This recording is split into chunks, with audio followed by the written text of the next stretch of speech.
প্রিয় দর্শক, আসসালামু আলাইকুম। আপনারা সবাই কেমন আছেন? আশা করি আল্লাহর রহমতে আপনারা অনেক ভালো আছেন। বন্ধুরা, দেখতে পাচ্ছেন আমি আপনাদের মাঝে একটি ঔষধি গাছের শিকড় নিয়ে হাজির হয়েছি। বন্ধুরা, এই ঔষধি গাছের শিকড়টি যাদের অনেক পেট ব্যথা করে, পেট ব্যথার কারণে কিন্তু আপনারা অনেক সমস্যায় পড়ে গেছেন। আপনারা নানান ধরনের ওষুধপাতি খেয়েও আপনাদের পেট ব্যথা আপনাদের ভালো হচ্ছে না। তাদের জন্যই আজকে আমি একটি ঔষধি গাছের শিকড় নিয়ে হাজির হয়েছি। বন্ধুরা, ঔষধি গাছের শিকড়টি আপনারা যদি খেতে পারেন তাহলেই আপনাদের পেট ব্যথা দূর হয়ে যাবে। আপনারা কিন্তু পেট ব্যথার কারণে হাজার হাজার টাকা পয়সা নষ্ট করেছেন, তারপরেও কিন্তু আপনারা কোনো সুচিকিৎসা পাচ্ছেন না, বা আপনারা পেট ব্যথা আপনাদের দূর হচ্ছে না। তারা যদি ঔষধি গাছের শিকড়টি আপনারা রস করে সেবন করেন তাহলেই আপনাদের পেট ব্যথা দূর হয়ে যাবে।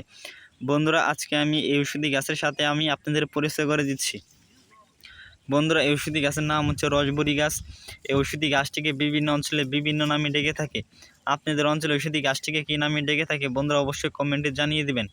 বন্ধুরা, এই ঔষধি গাছটিকে কত অঞ্চলে রসবরি, কত অঞ্চলে ঔষধি গাছটিকে ফটকা, কত অঞ্চলে ঔষধি গাছটিকে বনটেপারি, মানে বিভিন্ন অঞ্চলে ঔষধি গাছটিকে বিভিন্ন নামে ডেকে থাকে। বন্ধুরা, এই ঔষধি গাছটিকে যারা গ্রাম অঞ্চলে থাকেন তারা কিন্তু অবশ্যই দেখে চিনে ফেলেছেন। বন্ধুরা, এই ঔষধি গাছটি খুব সহজ জায়গায় আপনারা পেয়ে যাবেন। এই ঔষধি গাছটিকে আপনারা যদি একটু ভালোভাবে খোঁজ করে দেখেন তাহলে কিন্তু ঔষধি গাছটিকে কোনো সবজি ক্ষেতের আশেপাশে বা কোনো পতিত ক্ষেতের আশেপাশে আপনারা এই ঔষধি গাছটিকে খুব সহজেই পেয়ে যাবেন। এই ঔষধি গাছের শিকড়টি আপনারা কীভাবে সেবন করবেন তা আমি আপনাদের বিস্তারিত নিয়মটি বলে দিচ্ছি। বন্ধুরা, আপনারা কিন্তু অনেকে আছেন যে বিভিন্ন ওষুধ গাছগাছালি আপনারা ব্যবহার করে থাকেন, আপনারা সঠিক নিয়মে ব্যবহার করেন না বলে আপনারা কোনো কার্যকারিতা পান না। অবশ্যই আমাদের সম্পূর্ণ ভিডিওটি দেখবেন এবং আমাদের চ্যানেলটি সাবস্ক্রাইব করে দিয়ে আমাদের সাথেই থাকবেন।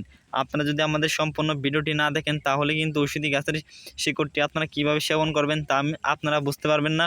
বন্ধুরা, আপনারা কিন্তু কোনো কার্যকারিতা পাবেন না। বন্ধুরা, ঔষধি গাছের শিকড়টি দেখতে পাচ্ছেন, এই শিকড়টি আপনাদের তুলে নিতে হবে। এই শিকড়টি আপনারা তুলে নেবেন, তারপরে শিকড়টি আপনারা পরিষ্কার পানি দিয়ে ধুয়ে নিতে হবে। তারপরে শিকড়টি আপনারা সম্পূর্ণ শিকড়টি নিয়ে তারপরে শিকড়টি আপনারা শিলপাটাতে বেটে এই শিকড় থেকে যেটুকু রস বের হবে সেইটুকু রস আপনারা সকালবেলায় খালি পেটে সামান্য একটি মধু দিয়ে সেবন করবেন। দেখবেন যে আপনার পেট ব্যথা দূর হয়ে গেছে।